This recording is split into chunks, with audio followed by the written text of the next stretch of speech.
So I'm a bit weird in the sense that I have a driver's license, but I do not own a car. It's not because I have a DUI on my record, or because I can't afford one.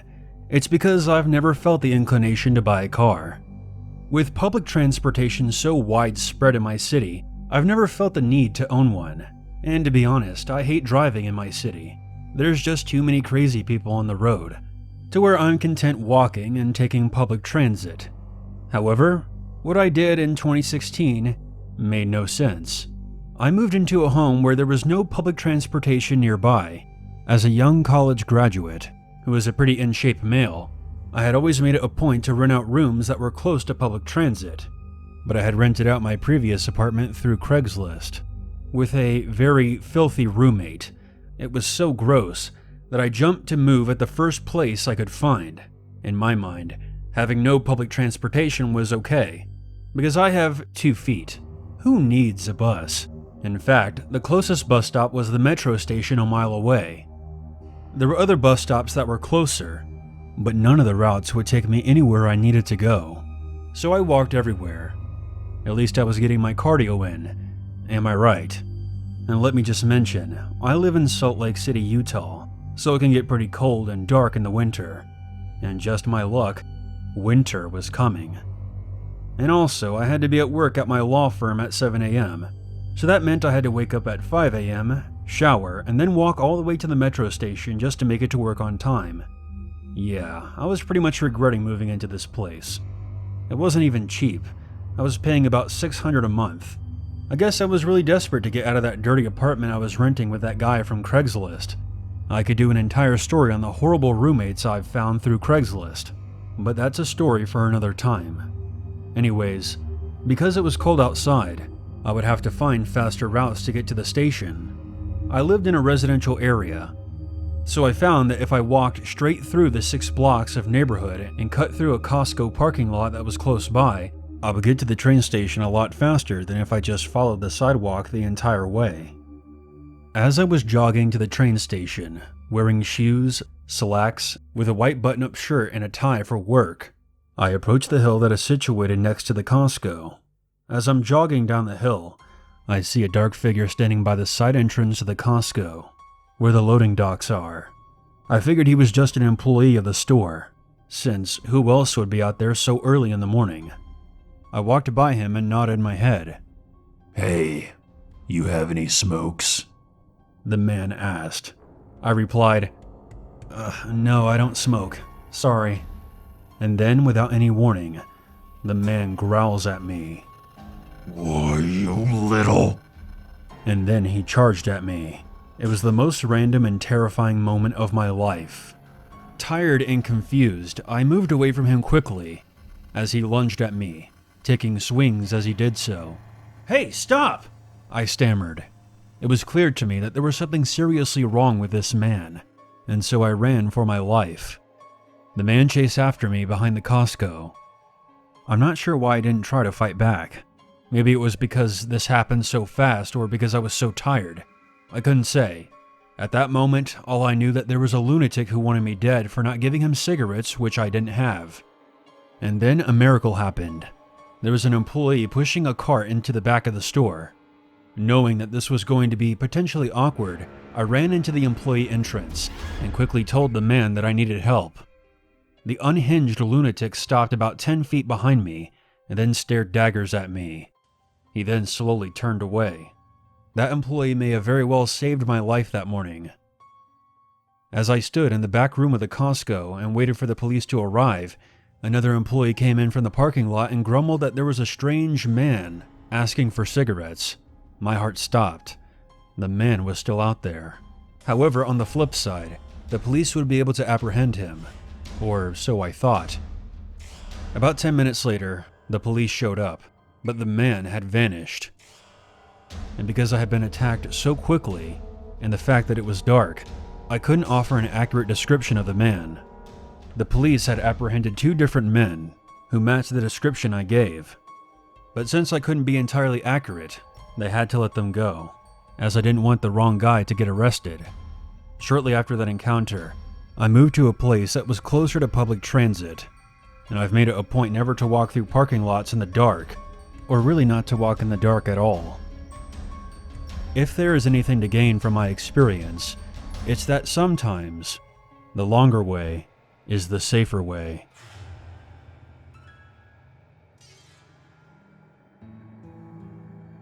This is my dad's story from around 35 years ago. I'll tell it from his perspective exactly as it was told to me. I grew up on the outskirts of Portland, Oregon, and when I was younger, my friends and I went camping pretty often. When I was about 18, my friends and I decided one weekend to go camping near a lake called Small Fry, as it's not too far from Portland, but far enough to get away. It was a pretty last minute plan, so we didn't bring much other than some blankets and a rack of beer my brother bought us. After school on a Friday, we headed out once we got there, and found a cleared out area where we could easily park our car in. At first we made a fire and drank a few beers around it, but quickly got a little bored and decided we'd go for a midnight swim. The area we parked in wasn't near the actual trail of the lake, but it was only about half a mile away and we knew what direction to go in. My 3 friends and I were pretty buzzed, as we were somewhat lightweights at that age, and decided to head out into the forest towards where we thought the lake was. This was back in the 80s, so we didn't have cell phones with maps on them to double check this. We trudged through the forest, very sure that we were going the right way. I think it had been about 15 minutes since we left our campsite, and suddenly the air around us changed. It was a warm, almost summer night, and was probably around 70 degrees. But as we kept walking, it felt like it was getting colder and colder. Suddenly, I felt the hair on my body stick straight up, and all 4 of us quickly turned around and ran as fast as we could back to the campsite. We didn't talk, not even a word muttered to each other to turn back around. I've never ran that fast in my life. As bad as it sounds, my mindset in that moment was just that I couldn't be the slowest one, and I didn't want my life ending that night. I can't explain why, but at that exact moment, we all had the same fight or flight moment and decided we had to run for our lives without even talking to each other.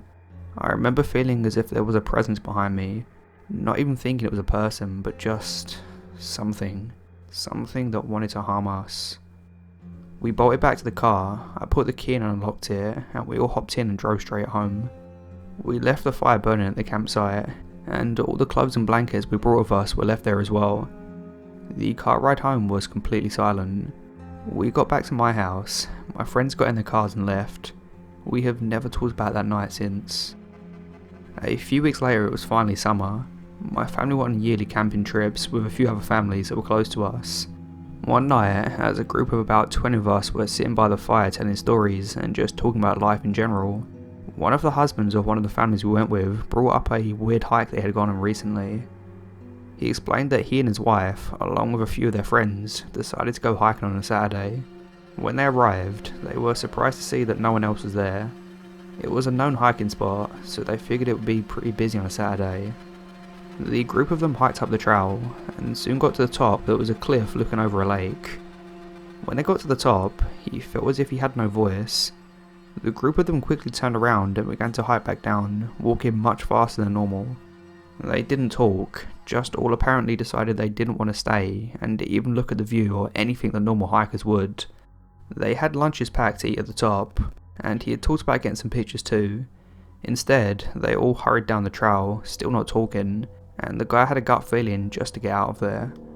None of them talked on the way home, and no one brought it back up since.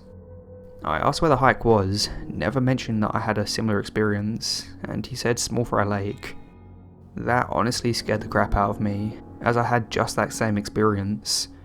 I didn't want to say anything though, because my parents were visibly concerned, and I didn't want them to tell me that I couldn't go out like that again.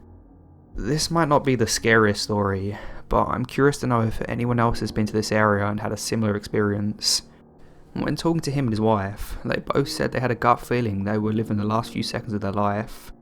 The man said he started to see his life flash before his eyes as he hurried down the trail.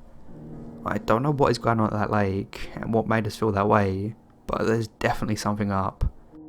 I had never believed in the paranormal or ghosts, but after this, I feel as though that's what we encountered. All I know is that I'll never be going back there again.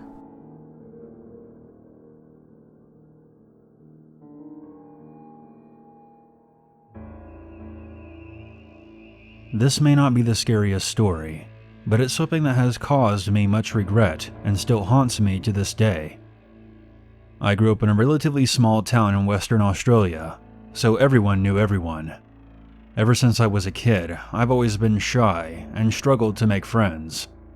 So my parents would take me to social events all the time in an effort to get me to mingle with more people my age. One of my favorite events was one where all the children would learn how to dance over the course of a week. On Friday afternoons, we would put on a little concert for our parents and show off our new moves. It was at this event that I met this girl named Amelia. We ended up becoming close friends for a very long time. We graduated high school together and made plans to travel around Australia before we both went off to university. A few days before we were set to leave, we went out to a local pub for dinner and just enjoyed the evening and the wonderful weather. When we got to the car, I realized that we had forgotten our to-go containers with our leftovers, so I sent Amelia back inside while I warmed up the car. Amelia argued with me and complained that she was too tired and didn't want to bother going back inside to get our meals, but I insisted and told her to stop being childish. About a minute after Amelia went back inside, there was a burst of loud noises which I instantly recognized as gunshots. Freaking out and utterly consumed by fear, I called the police immediately and locked my car doors. I then laid flat on my back seat. The police arrived not long afterward, and most of what happened after that is a blur, except for one thing. A police officer who was interviewing me asked me if I knew anyone inside. Because of all the commotion, I had completely forgotten that Amelia was in there, and that's when I realized she was gone. It turns out that a man with many severe mental issues had gone into the pub earlier that week and had eaten food that he wasn't happy with. So that night he went back to shoot the staff members, and instead, he just ended up shooting everyone in sight. A few days later, I got a call from Amelia's mother, and she screamed at me, telling me that it was all my fault that her daughter was dead and that I would pay for this, something along those lines. I actively tried to block out those memories. For weeks afterwards, I was distraught and refused to leave my house. I was interviewed by the police again and gave my final statement the day before Amelia's funeral. Of course, I wasn't sent a personal invite, but the event was in the newspaper, so my family and I all went along. Despite what her parents thought about me, I wanted to pay my respects to my dear friend. At the wake, Amelia's parents absolutely refused to look at me or even talk to me, and several times I overheard Amelia's mother calling me horrible names and blaming the entire event on me. This all happened 5 years ago, and I still can't bring myself to go anywhere near Amelia's old home. I've been seeing a therapist to try and overcome my own internal issues. One thing that constantly plagues my mind is that it could have been me inside that pub that night. And most days, I wish it was me.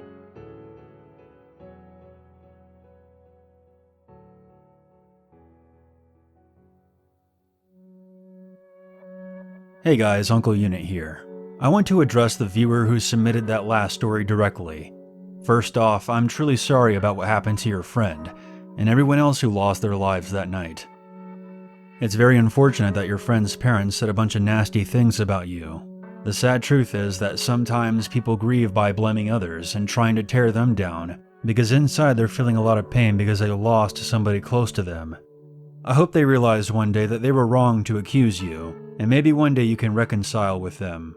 Because it's definitely not your fault.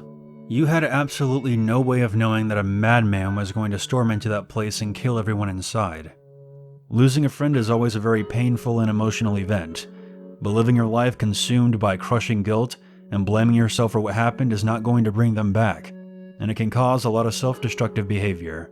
Trust me, I've been there myself, and I really do wish you the best of luck moving forward. I want to give a big thanks to that creepypasta guy for joining me in today's video. If you enjoyed his narration, you can check out his channel in the description of this video.